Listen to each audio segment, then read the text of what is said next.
Alhamdulillah hamdan mubarakan fih wa nusalli wa nusallimu ala Muhammadin sallallahu alaihi wasallam. Asyhadu an la ilaha illallah wa asyhadu anna Muhammadan abduhu wa rasuluh. Allahumma salli ala Muhammad wa ala ali Muhammad. Qala Allah ta'ala fi kitabil aziz wa'lamu anna fikum Rasulullah law yuti'ukum fi katsirin minal amri la'anittum walakinna Allah habbaba ilaikumul iman wa zayyanahu fi qulubikum wa karraha ilaikumul kufra wal fusuqa wal isyan ulaika humur rasyidun. Shadaqallahul azim. Bapak dan ibu-ibu jamaah pengajian Ahad pagi yang dirahmati Allah Subhanahu wa taala, kita bersyukur kehadirat Allah Subhanahu wa taala. Sepagi ini kita sudah hadir di dalam jamaah Thalabul Ilmi ini. Ada satu doa kita yang mungkin selama 10 hari ke depan selalu kita perdengarkan kepada Allah, panjatkan. Doa itu adalah wabalighna Ramadan, wabalighna Ramadan, wabalighna Ramadan. Ya Allah, sampaikanlah umur kami sampai bulan suci Ramadan, supaya kami menikmati Ramadan tahun ini. Kita terus berdoa, semoga Allah memberikan kesempatan bagi kita semuanya untuk menikmati beribadah bulan suci Ramadan ini. Bapak dan ibu-ibu yang dirahmati oleh Allah Subhanahu wa taala, materi hari ini adalah mendidik anak santun saat emosi atau mendidik anak santun saat marah. Sebelum saya memulai materi ini, saya perlu bertanya kepada bapak dan ibu-ibu semuanya, siapa yang dalam 1 bulan ini pernah marah sama anaknya? Angkat tangan. Alhamdulillah. Terima kasih Bapak Ibu. Saya senang Bapak Ibu pernah marah sama anaknya. Pertanyaan saya adalah, apakah marah Bapak Ibu masih dalam batas-batas kesantunan, atau sebaliknya adalah marahnya itu istilah Ponorogonya gilani? Kan seperti ini. Maka hari ini kita akan belajar bersama. Kalau mungkin marah kita sudah karakter begini, tetapi anak-anak kita perlu kita didik, walaupun mereka boleh marah, tetapi marahnya dalam tetap santun, tetap koridor-koridor agama, marah yang tetap bisa mengontrol dirinya. Bapak dan ibu-ibu, saya pernah pergi ke Irian Jaya untuk sebuah training. Lah, ketika di Irian Jaya, saya diberi cerita tentang orang sana, bagaimana mereka itu menangkap kepiting. Maka gambarnya adalah gambar kepiting. Bagaimana caranya adalah orang sana itu adalah dengan cara yang namanya batu diikat sama kawat. Kemudian di situ ada lubang kepiting yang di dalam air itu, sengaja batu itu dimasukkan ke lubang untuk mengganggu kepitingnya. 1 kali 2 kali kepiting belum marah, sampai akhirnya kepiting itu marah besar dan batu itu akhirnya dia capitnya, dan waktu itu dia puas bahwa dia sudah mengalahkan batu itu. Ketika kepiting itu sudah memegang batu dengan kuat bahwa batu ini dia sudah dikuasainya, maka orang yang memancing itu akhirnya mengangkat batu itu, dan kepiting itu dengan bangganya merasa bahwa dirinya itu sudah menang. Tetapi ingat bahwa ketika kepiting itu sudah tetap memegang batu erat itu, maka di samping orang yang mancing itu sudah ada bak dengan dibak dengan air panas dan dimasukkan ke piting yang merasa yang namanya menang itu, dibak air panas dan akhirnya dia mati di situ. Apa artinya Bapak Ibu? Seringkali orang yang marah tanpa kontrol diri yang baik itu merasa dirinya menang saat marah. Tetapi sebenarnya pada titik dia merasa menang itu adalah biasanya orang-orang itu mudah dikalahkan, apalagi dikalahkan dengan syaitan. Maka Bapak dan Ibu-ibu, sebuah sabda Rasulullah Shallallahu Alaihi Wasallam, laisa syadidu bisur'ati, innamas syadidu mayamliku nafsahu indal ghadab. Apa artinya Bapak Ibu? Orang kuat bukanlah orang yang menang bergulat atau tinju, tetapi orang yang kuat itu adalah orang yang dapat mengendalikan dirinya saat marah. Jadi kalau kita dan anak-anak kita itu marah, tetapi masih bisa mengendalikan dirinya, otaknya masih waras, berarti dia adalah termasuk orang yang kuat. Ada sabda Rasulullah Shallallahu Alaihi Wasallam ketika beliau didatangi seorang badui. Orang badui berkata, "Ausini ya Rasulullah, ya Rasulullah berikanlah wasiat kepadaku. Ausini ya Rasulullah." Jawaban Rasulullah, "La taghdab." Jangan marah. Kalau putra putri kita di TK itu diajari, kalau orang tuanya marah suruh ngomong la taghdab walakal jannah, kan begitu. Jangan marah maka engkau ibu mendapatkan surga. Saya biasa mau marah itu sudah anak saya la taghdab walakal jannah, wes nggak sido marah. Oke. Bapak dan ibu-ibu yang dirahmati oleh Allah, kita mulai sedikit demi sedikit bagaimana mendidik anak kita untuk marah, tetapi marahnya tetap dalam kontrol diri. Maka sekarang pertanyaannya, mengapa seseorang marah itu tidak mampu mengontrol dirinya? Ini sebab-sebabnya. Yang pertama, saya masih ingat seorang ibu datang kepada saya. Dia betul-betul menyampaikan, "Ustadz, kemarin saya barusan marah sama anak saya, melihat anak saya main-main tanah dengan dicampur air, lalu baju putihnya itu belepotan. Melihat seperti itu saya marah dan saya pukul Ustadz." Lah, ketika waktu mukul saya nggak menyadarinya. Habis mukul saya menyesal. Habis menyesal saya menangis. Habis menangis saya minta maaf sama anak. Saya tanya kepada ibu ini, "Bu, peristiwa ini sudah berapa kali terjadi, Bu?" "Sering kali Ustadz." Jadi ketika melihat sesuatu gerakan yang kurang nyaman pada anak saya, kok saya cenderung mukul. Setelah mukul saya menyesali, setelah menyesali saya menangis, dan setelah menangis saya minta maaf. Saya tanya, "Mohon maaf Ibu, baca Qur'annya rutin nggak, Bu, tiap hari?"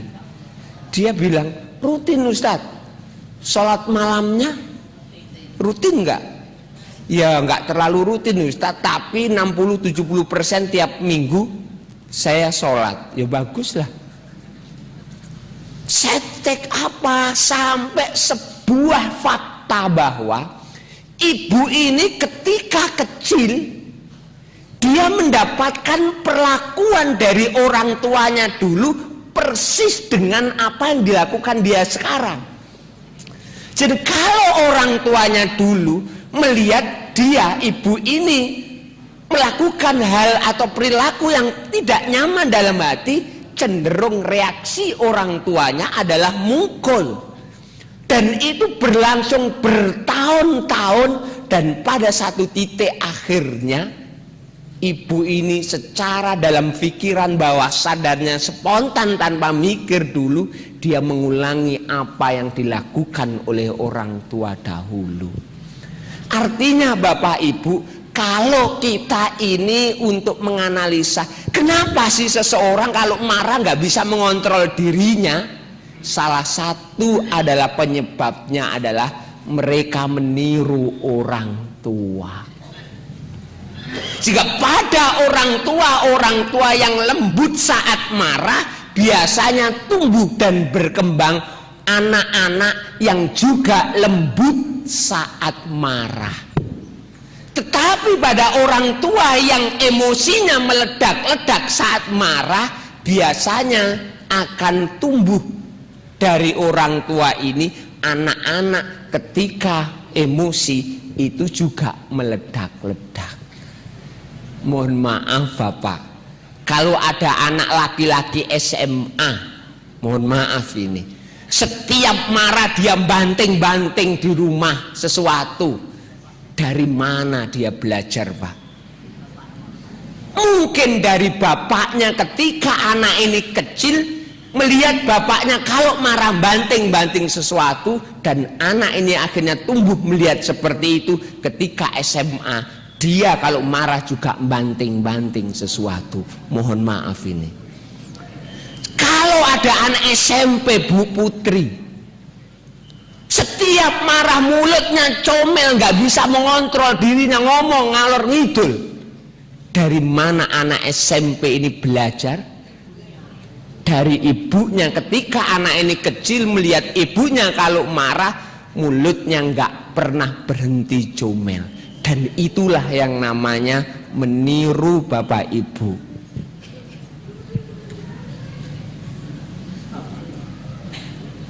Mohon maaf ini. Maka Bapak Ibu, apa yang harus kita lakukan supaya anak kita itu punya kontrol diri atau santun saat emosi? Tentunya adalah berikan contoh yang baik ketika kita ini marah. Loh, kita punya 2 anak, waktu itu rebutan remote, pukul-pukulan. Saya tanya, ketika itu cenderung ibunya datang itu dengan kepala dingin dan melerai 2 anak yang sedang pukul-pukulan rebutan remote ini, atau justru marah? Seringkali marah. Lawang ini seton kecil ketemu seton kecil. Ibunya marah besar, itu kan sama dengan babonane seton. Bisa nyelesaikan nggak Bapak Ibu? Anak akan melihat, oh, mamaku itu kalau menyelesaikan pertengkaranku seperti itu ya, bentak-bentak, berkata tinggi, marah. Mereka akan melihat kita, bagaimana cara kita ini melerai pertikaian mereka. Ada seorang ibu yang lihat, loh, gak tahan loh, saat sumpah aku ngelok begitu. Apa yang harus kita lakukan Bapak Ibu? Ayo kita perlu yang namanya ketika anak marah 2, datang tenang. Ini biasanya yang bisa Bapak ini. Ada juga yang Bapak nemen timbangan ibu tenang, lalu kita tanya, ada apa sih Mas? Kok seperti ini? Suaranya begini loh Bu, nggak boleh. Ada apa sih Mas? Kok begini lagi? Nggak boleh. Ada apa sih? Kok rebutan remote? Setelah itu remote-nya diambil Bapak Ibu, TV-nya dimatikan. Ngojo, sumpek mama, mosok tiada hari tanpa rebutan remote. Udah mana remote-nya? Pergi sana, mama mau lihat. Loh, iya kan? Tenang, remote-nya diambil, dimatikan, klek. Setelah setelah dimatikan apa yang harus dilakukan Bapak Ibu? Ingat ajaran Rasulullah, idza ghaliba ahadukum wa huwa qaimun falyajlis. Jika seseorang di antara kamu marah dalam kondisi berdiri, hendaklah suruh anaknya duduk. Ayo duduk, ayo duduk. Nah, duduk baru ditanya, kenapa kok rebutan remote begini? Tetap suaranya tenang. Dan ketenangan kita itu di dalam mengatasi pertikaian anak lebih penting daripada pertikaiannya itu sendiri. Kalau setiap kali orang tuanya menghadapi pertikaian anaknya dengan tenang, mereka akan mencontoh Bapak Ibu betapa sebenarnya orang tuanya memberi contoh mengelola emosi yang baik. Sekarang coba Bapak Ibu semuanya tangannya digerakkan yang kanan aja. Yang kanan semakin cepat kita taruh di dagu kita. Dagunya mana? Loh, oh, ada yang ikut saya loh ya. Ya. Coba mari Bapak Ibu lihat ini. Bahwa contoh itu lebih kuat. Saya mengatakan dagu tapi gerakan saya ke jidat, dan awal-awal ketika belum sadar ke jidat semuanya. Contoh itu lebih kuat Bapak Ibu. Yang kedua Bapak Ibu, apa sih penyebab anak-anak kita itu kalau marah nggak bisa mengontrol dirinya? Saya pernah training di Mojokerto Bapak Ibu. Ada seorang ibu lagi yang datang. Maaf Ustadz, kemarin lusa anak saya yang putri kelas 2 SMP minta sepeda motor Ustadz. Saya nggak tega untuk membelikan sepeda motor itu. Akhirnya saya putuskan, Mbak, Mama nggak bisa membelikan kamu sepeda motor. Mama akan nganter kamu setiap hari ke sekolah seperti biasanya. Apa reaksi saya Ustadz? Anak saya itu tiba-tiba lari masuk kamar. Ketika lari masuk kamar, maka anak ini akhirnya keluar kamar dan mengambil gunting, lalu ditaruh guntingnya begini. Saya menangis Ustadz, dan akhirnya saya harus takluk untuk terpaksa membelikan sepeda motor anak saya. Apa yang saya harus lakukan Ustadz? Saya ingin bertanya, mohon maaf Bu, ini anak tunggal ya Bu? Iya Ustadz, satu-satunya, wangel golek aneh. Saya tanya lagi, ketika anak ini sering minta sesuatu kepada ibu, tolong jujur ibu, ibu lebih sering nuruti permintaan anak atau menolak permintaan anak? Jawaban dari ibu ini ya rata-rata 99% saya turuti Ustadz. Lawong anak siji toh saya juga bisa membelikan. Bapak Ibu, salah satu penyebab mengapa anak-anak kita kalau marah tidak bisa mengontrol dirinya adalah selalu dituruti kemauan anak dan jarang ditolak. Seorang anak yang terus dituruti, biasanya yang muncul adalah dia tidak siap ditolak. Dan ketika suatu ketika ditolak, maka dia akan mereaksi berlebihan.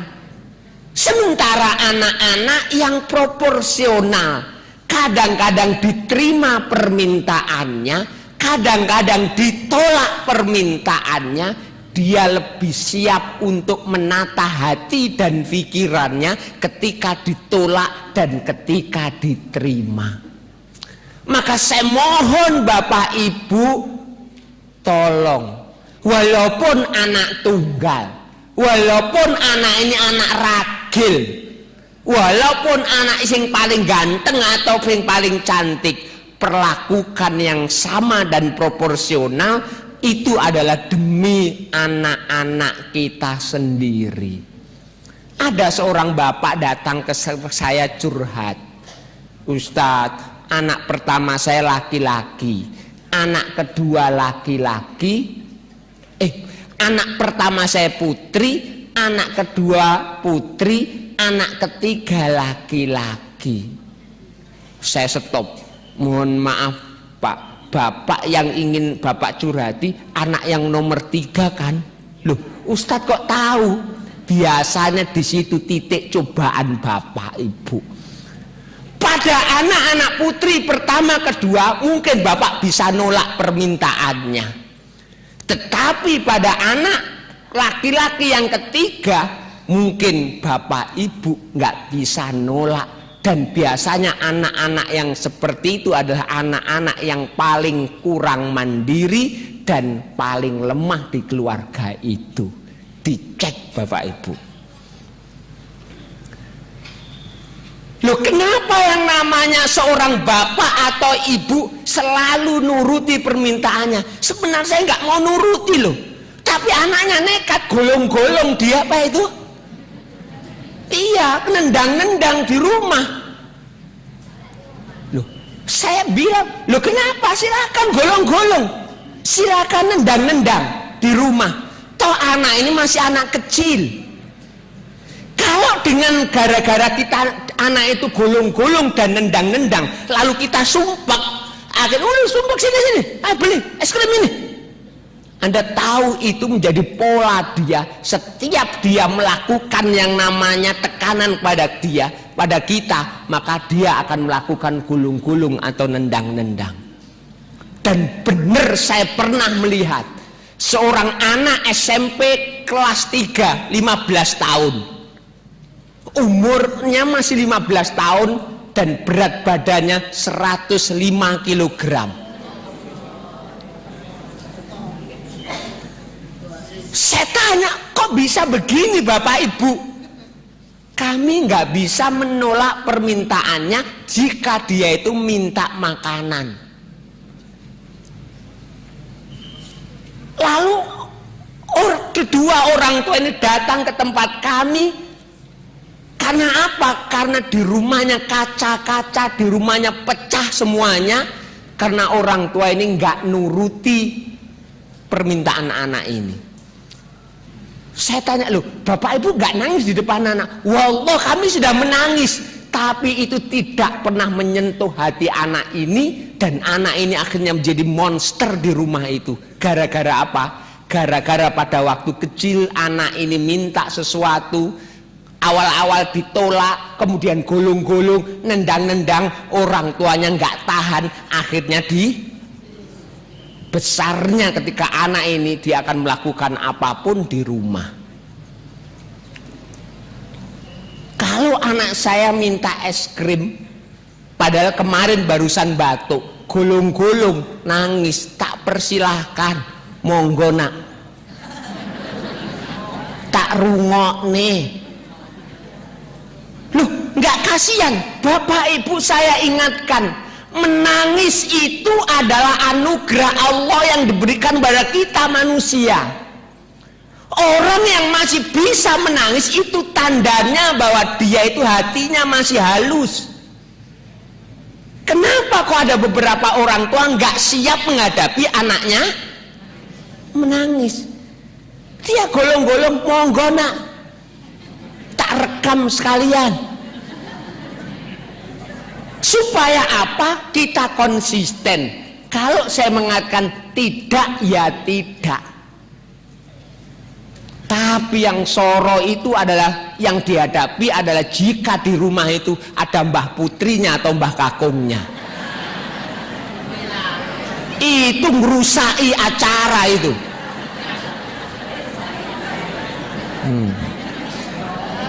Ini mumpung ada mbah-mbah kakung sama mbah putri. Nggak tega melihat cucunya digitukan. Padahal itu adalah sumber masalah. Mohon maaf Mbah Kakung. Makanya kalau ada putranya sedang yang namanya menangani cucunya, Mbah Kakung atau Mbah Putri jangan ikut campur. Itu wilayah antara bapak dan anak, Mbah Kakung orang luar. Apalagi Mbah Putri. Ini harus tegas ini.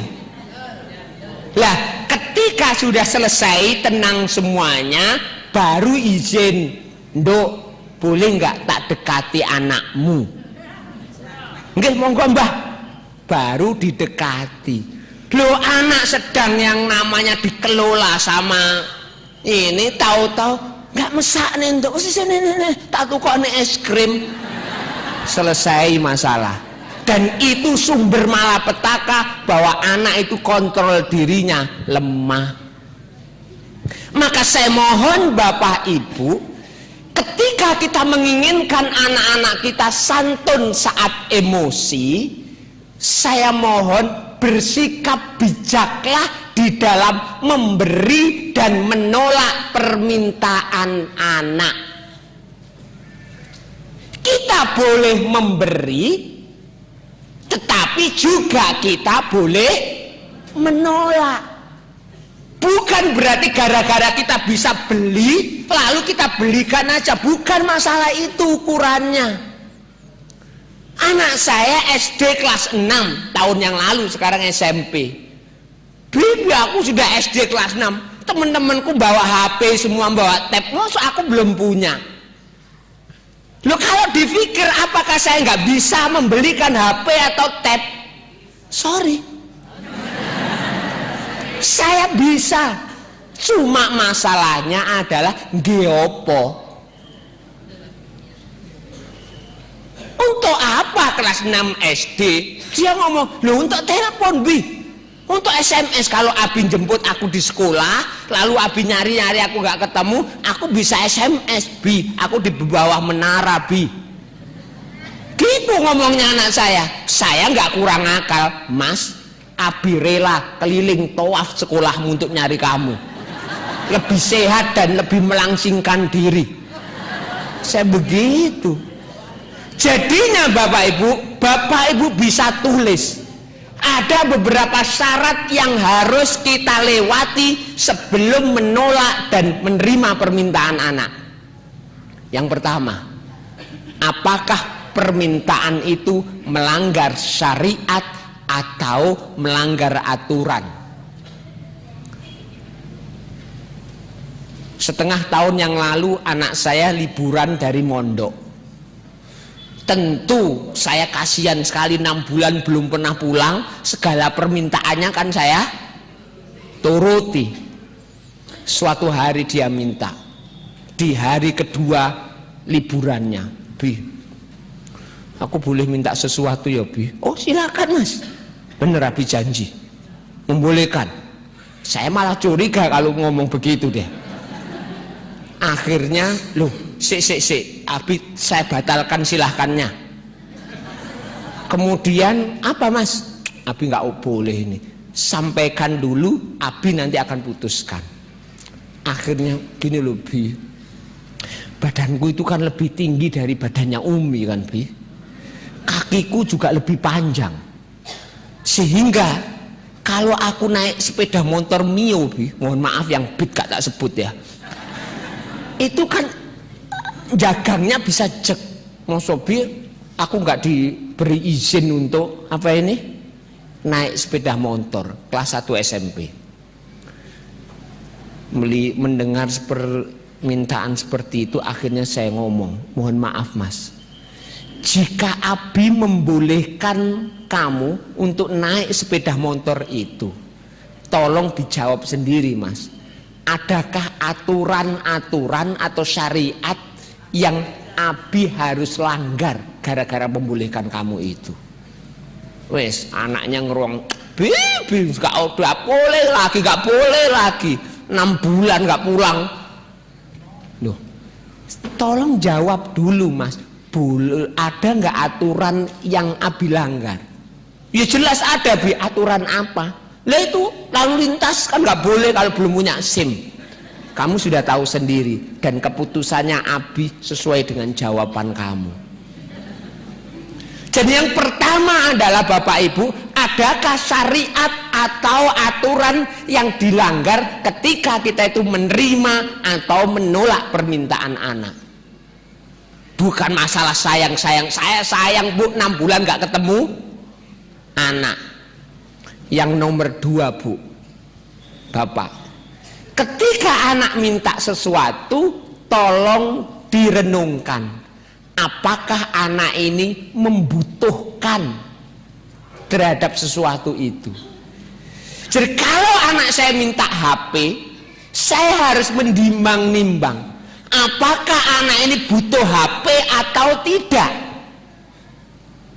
Kalau anak ini butuh HP karena dia mahasiswa, mungkin saya belikan plus pulsanya.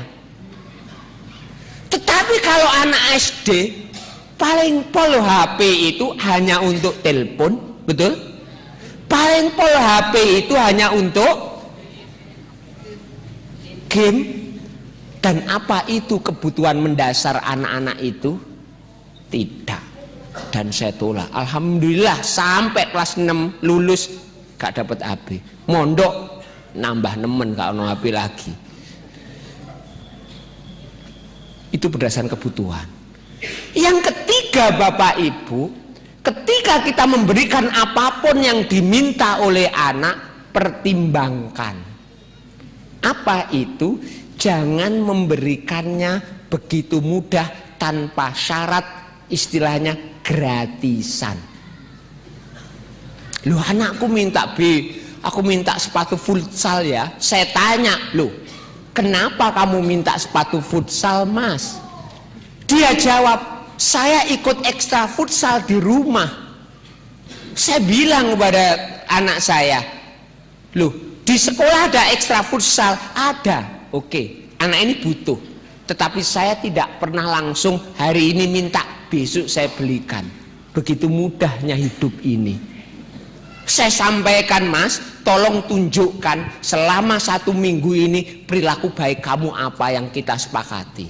Dia sepakati, saya lebih cepat datang ke masjid B. Oke, lakukan itu. 1 minggu kemudian baru saya belikan ketika dia menunjukkan.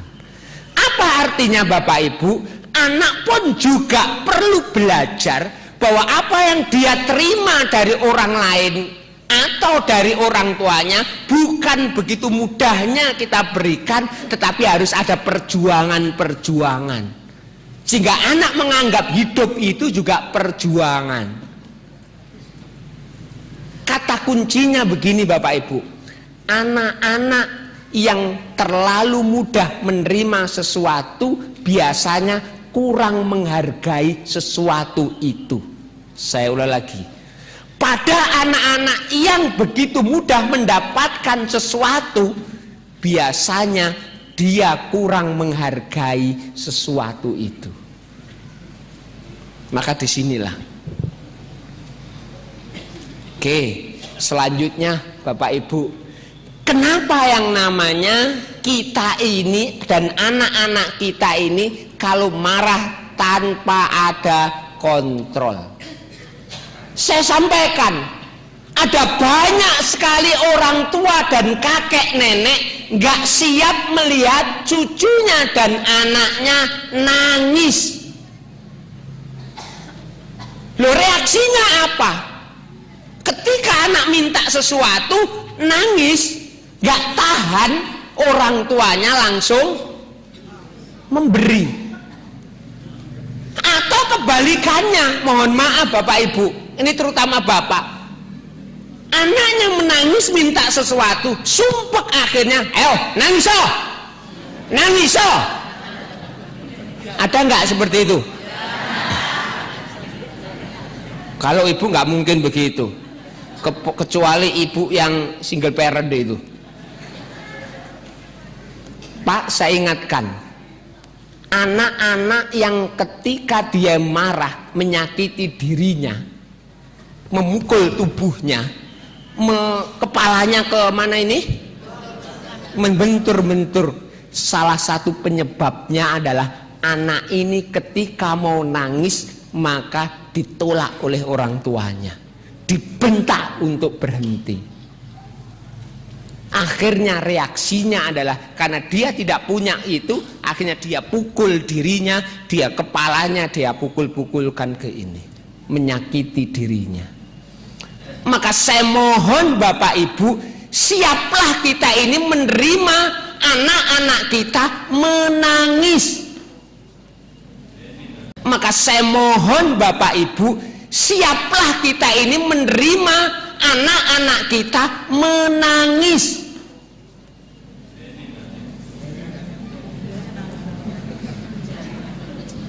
Bene. Loh, gimana teknik menghadapi tangisan? Begini Bapak Ibu, anak kita menangis karena minta sesuatu kita tolak. Saya mohon Bapak Ibu jangan ngerayu. Nggak boleh ngerayu, apalagi tangisannya masih dirayu, gak ngefek. Apa yang kita lakukan? Kita agak menjauh, jauhi anak itu. Lalu jangan lupa Bapak Ibu, jauhkan anak ini dari benda-benda berbahaya di sekitarnya. Oke, kita menjauh, jauhkan benda-benda itu dan biarkan dia itu menikmati tangisannya. Mbah Putri nyingkir dulu Mbah, kalau nggak kuat masuk kamar, nangis di kamar nggak apa-apa. Lah setelah emosi anak ini turun Bapak Ibu, baru kita dekati. Oke, Mbah nggak membelikan es krim, tapi Mbah bisa membelikan susu Milo atau susu ultra. Itu bisa kita moh begitu kan? Ya sudah, kalau moh ya nggak jadi, sudah begitu aja, selesai. Dan sampai anak ini tuntas tas. Kalau kita yang kita lakukan begitu, insya Allah kita sedang mendidik anak kita mengontrol emosinya dengan baik. Tapi ada anak menangis lalu kita rayu, udahlah ini. Disitulah justru anak menunggu. Ini yang saya tunggu, nenek pusing dengan tangisan saya ini. Begitu. Dewa penolong kamu, Nek. Itu seperti itu. Bapak dan ibu-ibu, ada satu kasus yang saya masih ingat sekali pada waktu itu. Kasusnya begini, saya menerima rapot. Hari-hari ini mungkin hari-hari menerima rapot ya. Waktu itu anak saya kelas 2. Gurunya kebetulan ustadzahnya murid saya.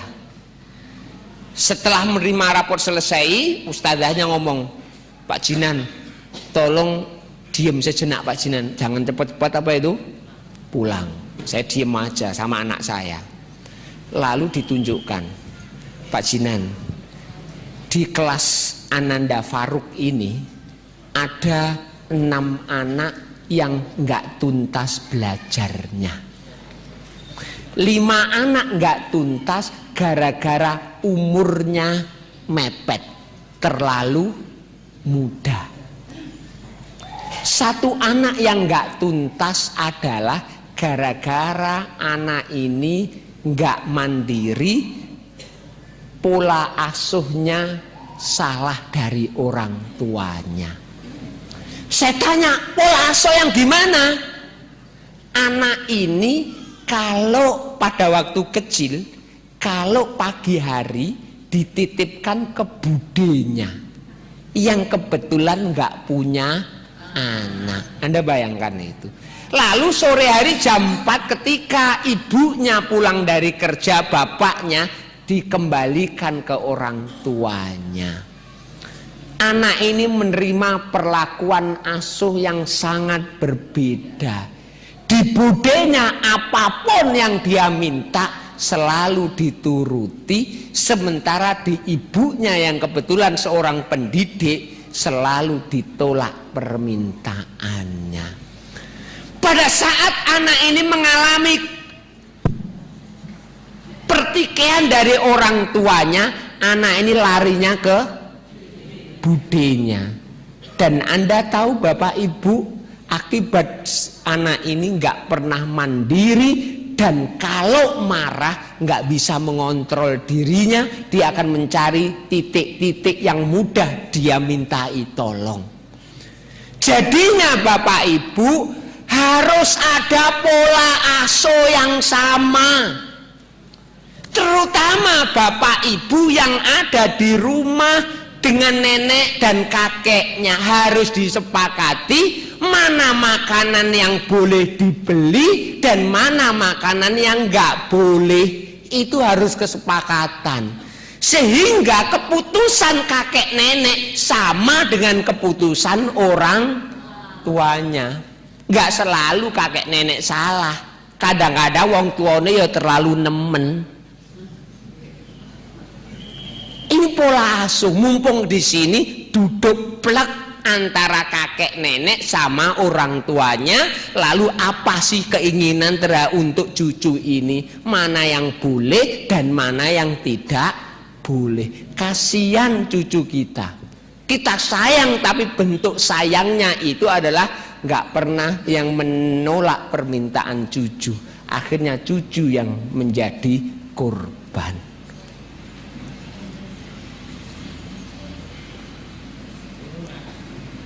Bapak Ibu, saya tanya, kalau umpamanya, tolong Mas berdiri. Bapak siapa? Saya lupa tadi. Pak Sigit ya. Oke, Pak Sigit menghadap ke sini aja nggak apa-apa ya. Sekarang coba saya tanya Bapak Ibu semuanya. Songkok Pak Sigit warnanya apa? Putih. Plafon ini warnanya apa? Slide itu warnanya apa? Putih. Oke ya, saya ulang lagi. Songkok warnanya, plafon warnanya, slide warnanya, plafon warnanya, songkok warnanya, slide warnanya, plafon warnanya. Sapi minum? Loh, kok sapi minum susu, Mbah? Makasih Pak Sigit. Loh, panjenengan kok sapi minum susu? Loh,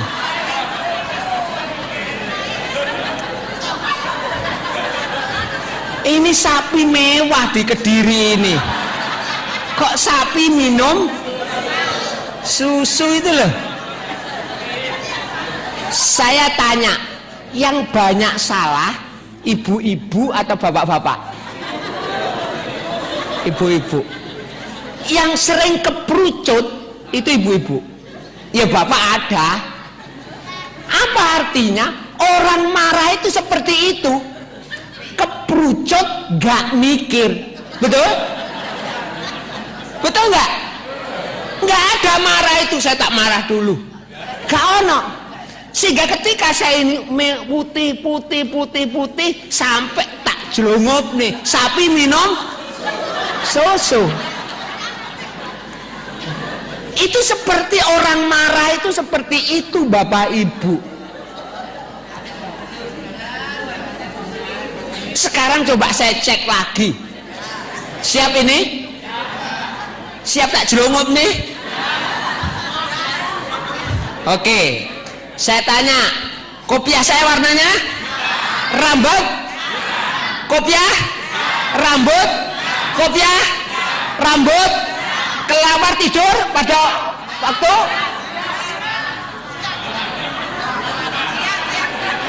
Siang atau malam? Oh, Anda tahu Bapak Ibu, karena Anda sudah menyadarinya mau tak jelungup nih, Anda sudah mikir. Bapak Ibu, mohon maaf Bapak Ibu, kita dulu sekolah semuanya, dan kita diajari oleh guru kita bagaimana cara Rasulullah marah. Betul? Bahwa kalau marah, maka tadi idza ghadiba ahadukum wa huwa qaimun falyajlis wa illa falyat toji. Atau kalau marah segeralah berwudu, karena marah itu dari syaitan dan syaitan itu akan hilang dari wudu. Begitu kan? Pertanyaan saya, pas marah eling toh hadis itu? Saya tanya, waktu marah eling toh? Oh iya, saya berwudu dulu. Kenapa masalahnya? Ada satu proses Bapak Ibu yang lepas dari guru-guru kita ketika mengajarkan hadis itu, yaitu mempraktekannya. Anak saya marah golong-golong, padahal umurnya sudah kelas 3 SD. Terus mikir, tak biarkan. Kadang-kadang di tetangga-tetangga delok, ya biarkan, nggak usah izin bu. Memang aslinya anaknya begitu. Lah, setelah itu habis maghrib, anak saya kan ngaji. Wis waras kan berarti? Sudah waras kan Bapak Ibu? Saat itulah saya memulai menanyakan, Mas, tadi habis asar marah ya Mas? Iya, biar belum aku minta untuk berlayang-layang nggak dikasih, 500 aja nggak dikasih, gitu kan? Terus saya harus tanya, apa yang kamu lakukan saat marah tadi? Ben mikir dia, apa ya bi? Loh lali sampean. Apa tak setel lagi? Gulung-gulung. Coba sampean saiki coba gulung-gulung. Lucu nggak Mas? Pak gelem mosok aku suruh gulung-gulung. Artinya saya mengajari anak ini mengidentifikasi perilaku saat marahnya, biar dia ingat suatu ketika nggak mengulangi proses itu. Jadi marah itu harus diajarkan kepada anak. Mas, coba kalau kamu marah, apa tanda-tanda dalam tubuhmu yang muncul ya? Ini bi, telingaku rodok apa ini? Coba cek, berarti telingamu seperti itu mulai marah. Apalagi mataku itu panas bi. Nah, ini mengidentifikasi, mengajari anak untuk menyadari bahwa akan hadir pada dirinya marah. Atau kalau Anda seorang guru Bapak Ibu, mohon maaf, tolong Anda buat drama di dalam kelas Anda, di mana drama itu ada sesi bagaimana marah secara ghairu islami dan marah secara islami. Biar anak praktek bagaimana cara marah yang kontrol dirinya baik, dan ketika nanti hadir kemarahannya dia ingat, oh saya dulu pernah ya mempraktekkan marah dengan kontrol diri yang baik. Itu pelajaran marah Bapak Ibu. Nggak bisa kita hanya nyampaikan hadisnya tanpa kita mempraktekannya. Bisa Bapak Ibu kita lakukan untuk anak-anak kita? Insya Allah bisa. Sehingga nantinya adalah bahwa anak-anak kita itu bukan kuat karena fisiknya saja, tetapi dia adalah pribadi-pribadi yang mampu mengontrol dirinya. Terakhir Bapak Ibu, bagaimana cara membuat anak kita itu ketika marah kontrol dirinya itu baik, yaitu komunikasi yang harmonis antara orang tua dan anak. Sekarang coba saya ingatkan Bapak Ibu, tolong dilihat berapa jumlah jari tangan saya. Berapa? 10. Saya tanya, berapa jumlah jari dari 12 tangan? 120. Saya ulang lagi, saya nggak ganti pertanyaan saya. Berapa jumlah jari dari 12 tangan?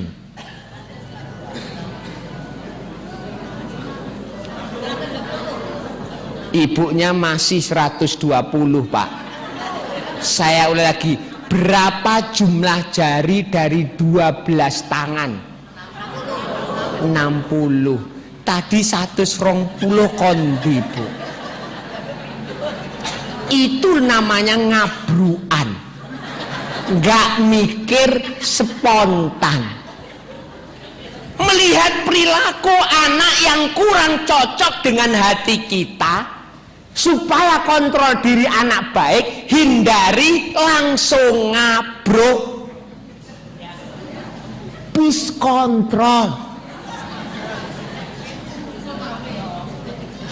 Kenapa masalahnya? Kalau kita ini mampu menahan diri sejenak, lalu baru kita tanya kepada anak, biasanya akan dicontoh oleh anak kita, dan anak ini kalau marah nggak cepet-cepet tersulut dan mereaksi.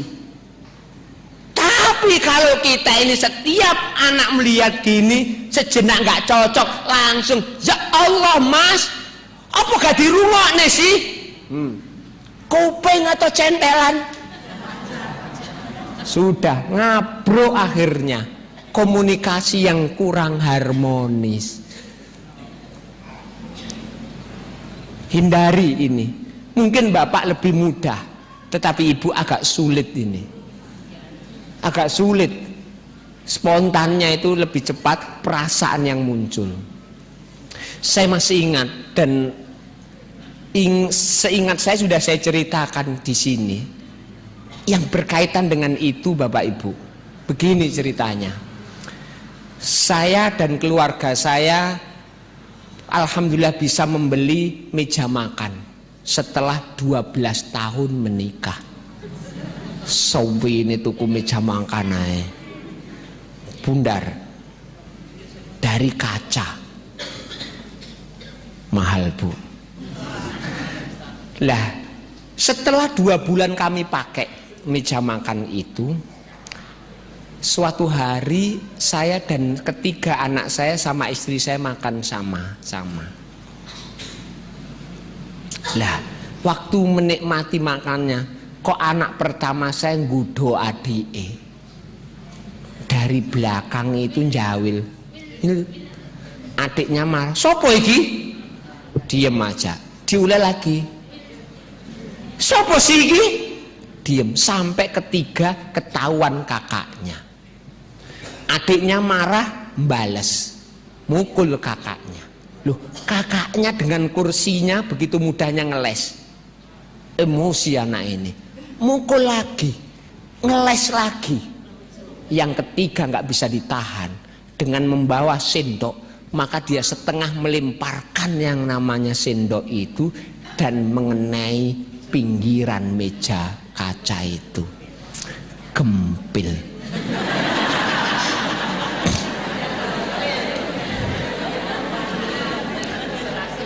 Waktu melihat meja yang baru 2 bulan dipakai, padahal plastik barunya masih ada, saya langsung berdiri dan saya tatap tajam anak saya. Walaupun saya seorang ustadz, toh saya tetap manusia biasa. Saya berdiri dan saya tatap, langsung saya mau eksekusi anak saya.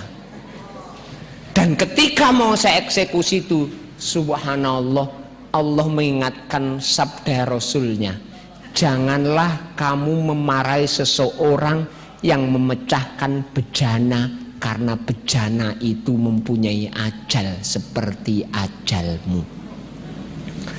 Kalau anak kita memecahkan piring, mohon dimasukkan ke otak kita, berarti ajal piring itu sudah tiba.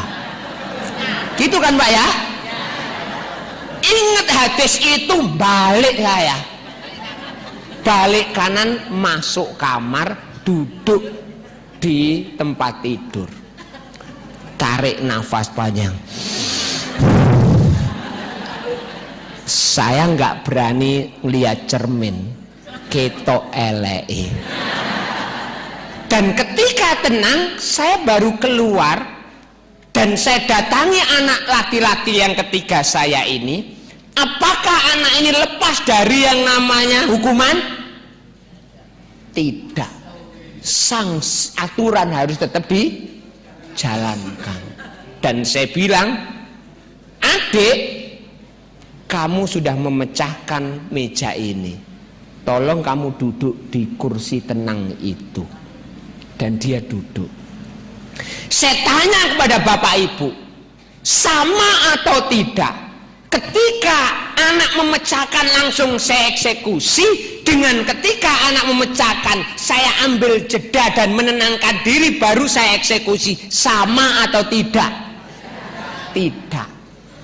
Mungkin pertama emosi saya tidak terkontrol, akhirnya saya mengeksekusi, sementara yang kedua emosi lebih terkontrol. Apa artinya? Jangan pernah kita ini memberi sanksi kepada anak sementara emosi kita tidak terkontrol. Anak akan menolak yang namanya keputusan kita, dan yang lebih berat lagi, anak akan meniru bagaimana cara kita membuat keputusan untuk dirinya. Kalau kita membuat keputusan dengan pikiran jernih dan hati yang tenang, mereka juga menerimanya dengan pikiran dan hati yang tenang. Tetapi kalau kita membuat keputusannya dengan emosi, hati gundah, maka mereka juga akan menerima keputusan kita dengan emosi dan hati yang gundah. Jadinya itu Bapak Ibu, mari kita berdoa kepada Allah Subhanahu wa Ta'ala. Di menjelang bulan suci Ramadan ini, insya Allah ini bisa kita coba praktekkan selama bulan suci Ramadan sebagai pelengkap daripada puasa anak-anak kita, dan keluar dari bulan suci Ramadan anak-anak kita mempunyai emosi yang lebih santun dari sebelumnya. Allahumma sholli ala Muhammadin wa sallim radhiyallahu ta'ala an kulli sahabati rasulillahi ajma'in walhamdulillahi rabbil alamin. Rabbana dhalamna anfusana wa illam taghfir lana wa tarhamna lanakunanna minal khasirin. Rabbana auzi'na an nashkura ni'mataka allati an'amta alaina wa ala walidayna wa na'amala salihan tardah wa adkhilna birahmatika fi ibadikas solihin. Rabbana hab lana min azwajina wa dhurriyyatina qurrata ayun waj'alna lil muttaqina imama. Allahumma hdi li ahsanil akhlaq la yahdi li ahsaniha illa anta. Allahumma hdi li ahsani akhlaqi auladina la yahdi li ahsaniha illa anta. Allahumma hdi li ahsani akhlaqi auladina la yahdi li ahsaniha illa anta. Rabbana atina fid dunya hasanah wa fil akhirati hasanah wa qina adzabannar. Subhana rabbika rabbil izzati amma yasifun wa salamun alal mursalin walhamdulillahi rabbil alamin. Terima kasih. Oh iya. Bapak Ibu, subhanallah, Ustadz Abdurrahman mengingatkan saya ada dialog, berarti ada yang bertanya, dan memang enggak dari saya aja materinya. Silakan Bapak Ibu, ada yang mau bertanya, silakan. Oh, Mbah Putri, monggo Mbah.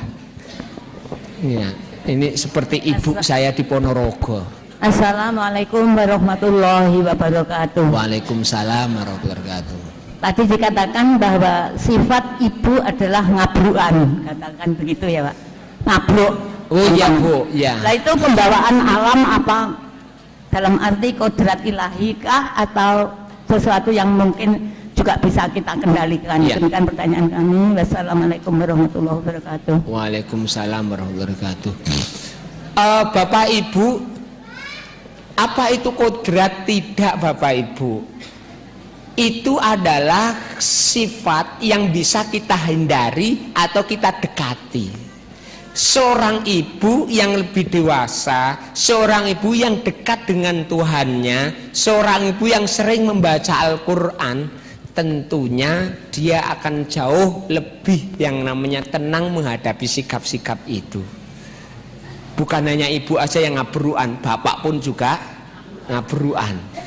ngabruannya tambah medeni kalau bapak ini.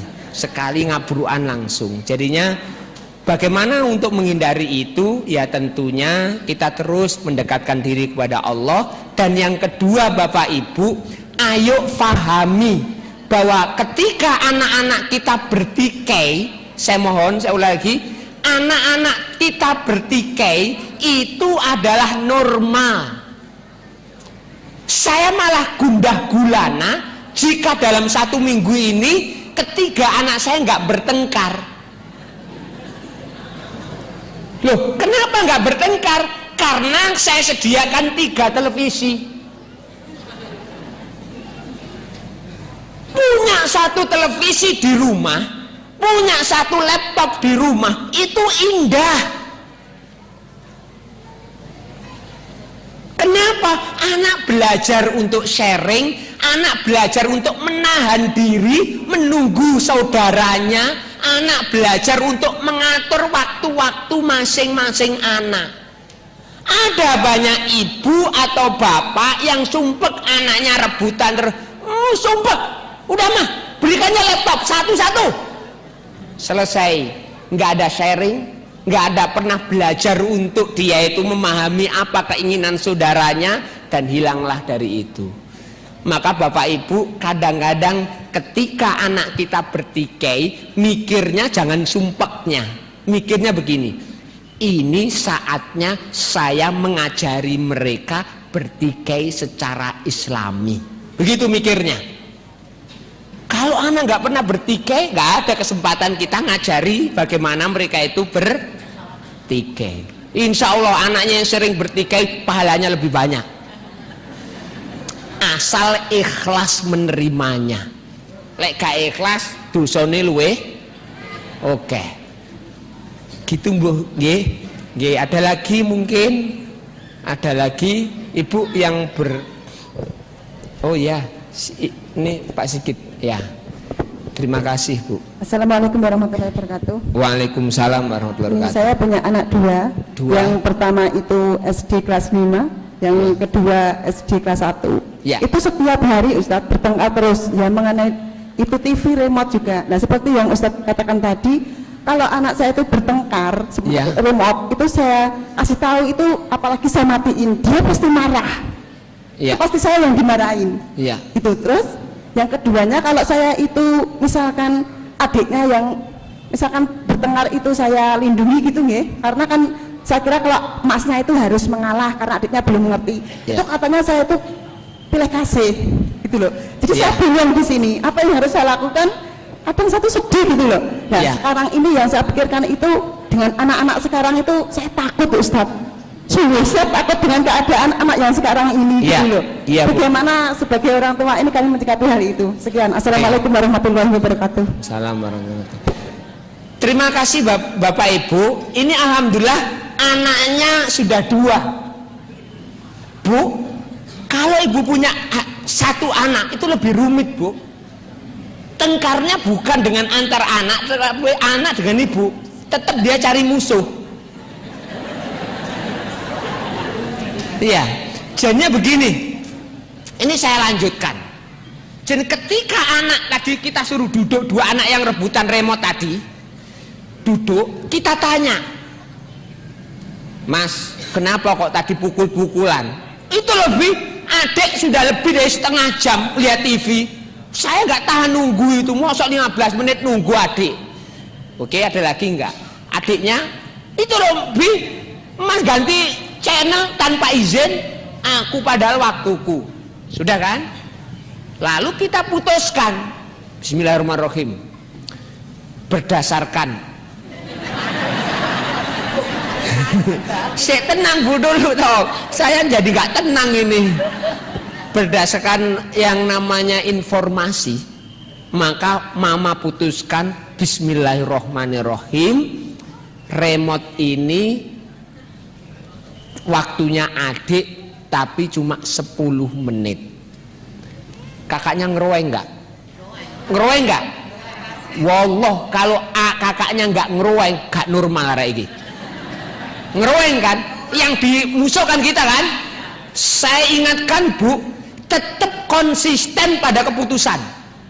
Karena anak yang pertama, yang besar ini harus belajar menerima keputusan yang tidak sesuai dengan keinginannya. Atau kebalikannya, Dek, kamu sudah melewati waktu, maka sekarang waktunya emas. Ini nangis gulung-gulung nggak? Berarti cik normal ini. Nah, kalau nangis golong-golong, Bu, jangan pernah gundah. Tetap biarkan putusan itu, karena kita sedang mengajari anak kecil itu bagaimana menerima keputusan yang tidak sesuai dengan keinginannya. Dan ini penting dalam hidup, anak harus siap menerima keputusan yang tidak sesuai dengan keinginannya. Itu penting dalam hidup. Sehingga kalau anak kita nanti menjadi tim sukses wali kota, kebetulan calonnya kalah, nggak bakar-bakar pendopo. Kenapa? Karena kita siapkan dia itu siap menerima kekalahannya. Jadi saya ingin, Bu, Ibu tenang. Mau dimusuh Ibu, Ibu tenang aja. Asal nggak mukul. Kalau sampai mukul, tolong tahan. Kalau hanya mulut aja, jangan dilayani. Ingat, anaknya sedang nggak waras. Kalau ibu melayani anak yang nggak sedang waras, berarti ibu sama nggak warasnya. Sopo sing luwe waras meneng. Betul, sing waras ngalah. Bisa, Bu, itu, Bu? Ya. Yang kedua, kita sebagai orang tua, siapa sih yang nggak khawatir melihat anak kita? Kita nggak bisa menjaga mereka 24 jam, Bapak Ibu. Sementara yang namanya kanan kiri, bahkan terhadap pasangan kita sendiri kadang-kadang nggak bisa loh. Iya, karena setan itu begitu lihainya. Anak-anak, saya kalau ditanya begini nggak bisa jawab, Bu. Hanya bisa nyarannya, jangan sampai anak-anak kita lepas dari Al-Quran. Kalau bisa beberapa juz yang mereka hafal, dan kita berdoa kepada Allah, ya Allah, di dalam pikiran dan hati anak ini ada Al-Quran, ya Allah. Saya yakin Engkau akan bisa menghindarkan anak ini dari hal-hal yang Engkau benci, ya Allah, karena di dalam diri anak ini ada Al-Quran. Saya hanya bisa gitu, Bapak Ibu. Ada anak saya 1 jam keluar rumah saja, saya bingung, anakku nengdi. Apa ada kepastian tonggo-tonggoku aman? Iya kan, Bapak Ibu? Nah, kalau seperti itu akhirnya saya hanya ini, ya Allah, anak saya dorong untuk hafal Al-Quran, dan saya berharap Engkau menjaga anak ini, ya Allah, karena di dalam hati dan pikirannya ada Al-Quran. Saya yakin Engkau akan hindarkan. Hanya itu aja, Bapak Ibu. Dalam konteks yang sekarang ini berat. Mohon maaf, ini gak rasional jawaban ini. Tetapi saya hanya yang meyakini aja mukjizat dalam Al-Quran. Terus apalagi? Apa bisa anak lepas dari internet? Yang ditulis adalah kurikulum 2013. Kadang-kadang fotonya di kurikulum plong keluar singkat jelas. Betul, Bapak Ibu? Itu kalau kita nggak, ya Allah, nggak bisa kita. Gitu, Bu, ya. Nyun sewu, Bu. Ada lagi? Bapaknya belum bertanya ini kita. Silakan, Pak. Mohon maaf, Bu, Bapak dulu ya.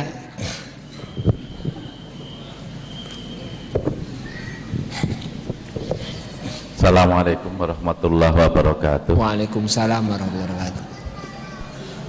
Tadi Pak Ustadz menjelaskan kalau pola kita mendidik itu meniru orang tua mendidik kita.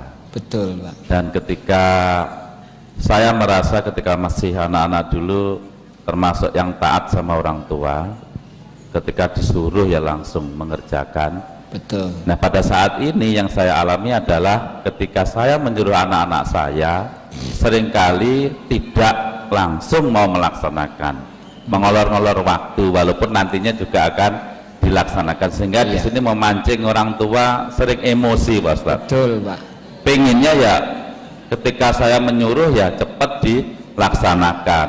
Iya. Karena ingat waktu kecil saya dulu ketika orang tua juga langsung mau melaksanakan. Ini mengendalikan emosi yang seperti ini bagaimana ini? Terima kasih. Iya. Terima kasih Bapak Ibu. Ini memang agak sulit, Pak. Anakku nonton TV, Mas, udah waktunya azan. Cik khusyuk, tak boleh lagi. Mas, sudah waktunya azan. Cik khusyuk. Mas, itu baru lari ke kamar mandi. Pertanyaannya, anak itu ke kamar mandi itu karena sadar waktunya sholat, karena takut auman harimau. Karena takut auman harimau loh. Lah kalau anak kita sudah kuliah di Jogja, apakah harimau itu masih mampu mengaum lagi? Itu loh susahnya. Jadinya gini Pak, yang saya lakukan, saya ngomong 2 kali Pak, Mas waktunya sholat. Cik, gak di ini, Mas sudah azan Mas. Cik ini, yang ketiga saya langsung action Pak. Saya datangi televisinya dan mohon maaf televisinya saya matikan. Saya nggak banyak ngomong Pak. Laptop begitu mohon maaf standby, langsung tak tutup blok. Kalau kita banyak ngomong, mereka lebih banyak pinter bantahnya. Blok. Dirusak loh laptop gini-gini. Saya diem aja. Saya sampai tunggu dia itu berangkat. Tetapi tetap harus dingin. Waras. Itu aja. Ya, waras. Lah, yang agak kalau itu bisa langsung action Pak ya. Anak yang sudah kita ngomongi beberapa kali lali terus. Ya kan? Contoh, setiap keluar dari kamar mandi, keset Mas, keset. Ojo kotos-kotos, begitu kan? Seringkali kita ngomong 4-5 kali, kita anggap cukup.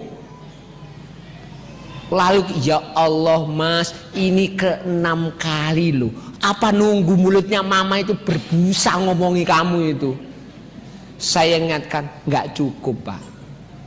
Nggak cukup. Anak itu beda, ngerti karo nglakoni beda Pak. Ada jarak antara ngerti karo nglakoni. Oh banyak orang itu ngerti tetapi belum tentu nglakoni. Loh, untuk membuat nglakoni, disitulah kita harus bangun kebiasaan. Contoh Bapak Ibu, anak saya kelas 4. Saya memulai ajari toilet training, yaitu bagaimana ke toilet. Sebelum dia masuk kamar mandi, tak stop. Sebentar Mas, kamu mandi ya? Iya Bi, saya masuk loh. Abi juga mau mandi sama saya. Enggak Mas, ayo bareng-bareng masuk. Ketika masuk saya suruh amati. Coba lihat Mas, sekeliling kamar mandi. Sudah Bi, lihat semuanya, cermati Mas. Sudah, saya mau keluar. Dia mandi, setelah mandi keluar dari kamar, stop Mas, ayo kita masuk lagi. Coba Mas, ada yang nggak berubah tadi? Nggak ada Bi, semuanya sama. Coba lihat, di dinding kamar mandi ada busa-busa sabun nggak? Ya Allah Bi, habis saya pakai. Tadi sebelum kamu pakai ada nggak? Ya nggak ada sebelum ini. Gimana supaya kamu nggak ada busa? Ya disiram. Monggo. Nyiram dia. Apakah setelah hari itu saya jelaskan dan saya suruh praktekkan, besok otomatis melakukan? Enggak. Kalau langsung melakukan, barokah. Itu harus diulang. Loh, aku sudah 10 kali Ustaz. Niatkan aja itu ngibadah. Besoknya lagi dia masuk keluar kamar mandi, sebentar sini. Coba lihat.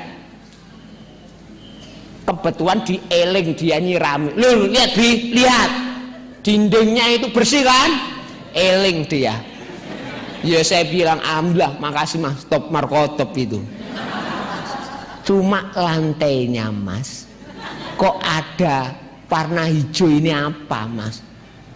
Ya itu bekas pasta gigi. Loh tadi sebelum kamu pakai ada nggak? Ya nggak ada. Terus gimana supaya nggak ada? Ya disiram, monggo.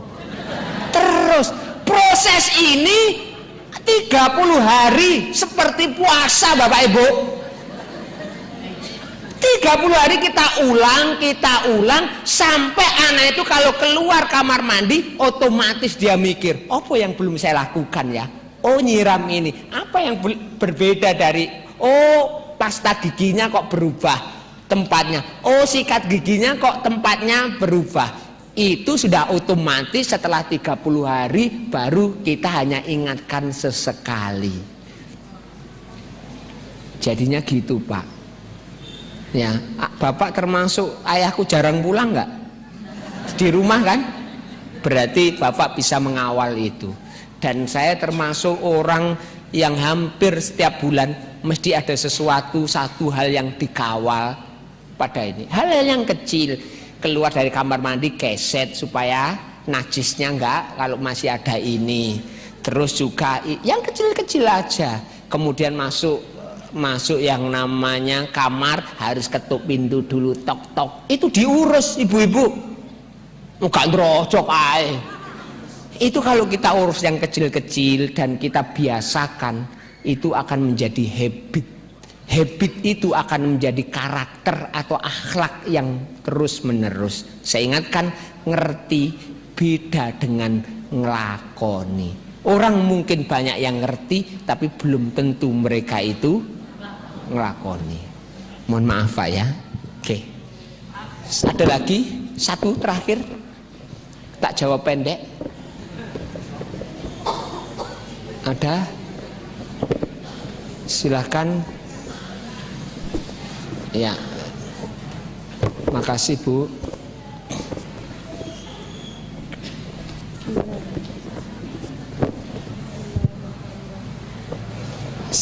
Silahkan Bu. Assalamualaikum warahmatullahi wabarakatuh. Waalaikumsalam warahmatullahi wabarakatuh. Mohon izin Pak Ustadz, saya mempunyai 2 anak putra semua. Yang pertama berusia 22 tahun, yang kedua 17 tahun. 17 tahun. Di sini saya merasakan sudah salah dalam mendidik, cara mendidik untuk anak yang pertama. Karena saya maklum itu anak pertama, juga cucu pertama dari orang tua saya, dan cucu pertama pula dari bapaknya. Jadi saya menyadari kesana kemari itu sepertinya dimanja semuanya yang diminta. Kalau yang sekiranya mampu itu semua pada nuruti Pak Ustadz. Dan saya sudah menyadari kejadiannya kok kurang baik pada anak yang pertama. Makanya saya sadar, lebih-lebih pagi hari ini setelah mendengar tausiah dari Pak Ustadz, itu malah mantap saya untuk mengubah pola mendidik anak yang kedua saya ini. Saya bersebutkan anak kedua saya itu jangan sampai seperti kakaknya. Kemandiriannya itu sangat berkurang Pak Ustadz. Kebetulan anak kedua saya sekarang mudah-mudahan nanti mohon solusi dari Pak Ustadz agar pikiran anak saya kedua ini terbuka. Karena anak saya itu merasa kalau saya itu pilih kasih, membedakan antara kakaknya. Padahal tujuan saya bukan itu, supaya anak yang kedua jangan seperti kakaknya. Terima kasih sebelumnya Pak Ustadz. Wassalamualaikum warahmatullahi wabarakatuh. Waalaikumsalam warahmatullahi wabarakatuh. Pendek aja Bapak Ibu ya. Kenapa kok anak-anak itu, beberapa anak cenderung mempunyai rasa iri yang berlebihan kepada saudaranya? Salah satu karakteristik anak yang tukang iri itu adalah anak ini kurang tanggung jawabnya dan kurang mandiri. Anak yang mandiri biasanya kakaknya dapat apa, saudaranya dapat apa, santai aja dia. Lah, saya mohon satu hal, mohon yang ibu-ibu muda, jangan terlambat untuk membuat anak makan sendiri. Ini bagian penting. Saya ulang lagi, anak SD seharusnya sudah tidak disuapin lagi.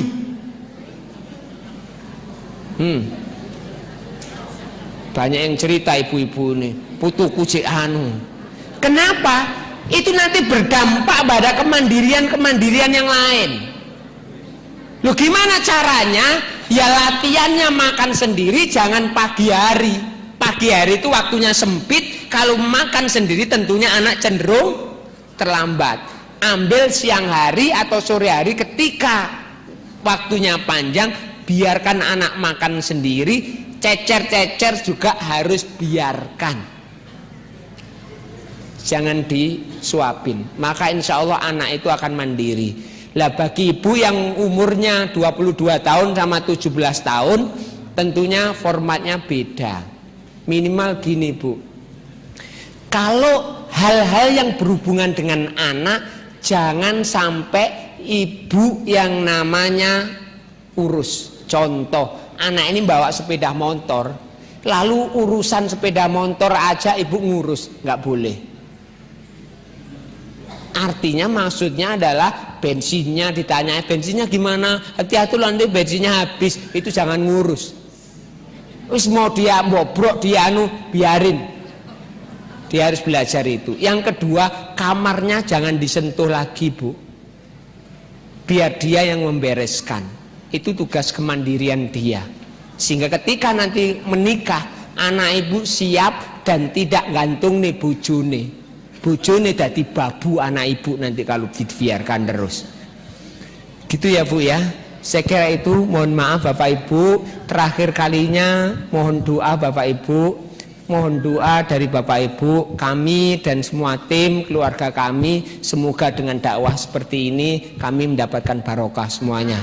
Amin. Dan juga keluarga kami dihindarkan dari hal-hal yang dilarang oleh agama dan terus diberi petunjuk untuk tetap di jalan Allah Shiratal Mustaqim.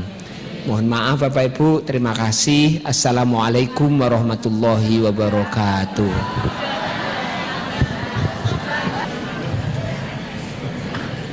Ibu bapak yang dirahmati Allah,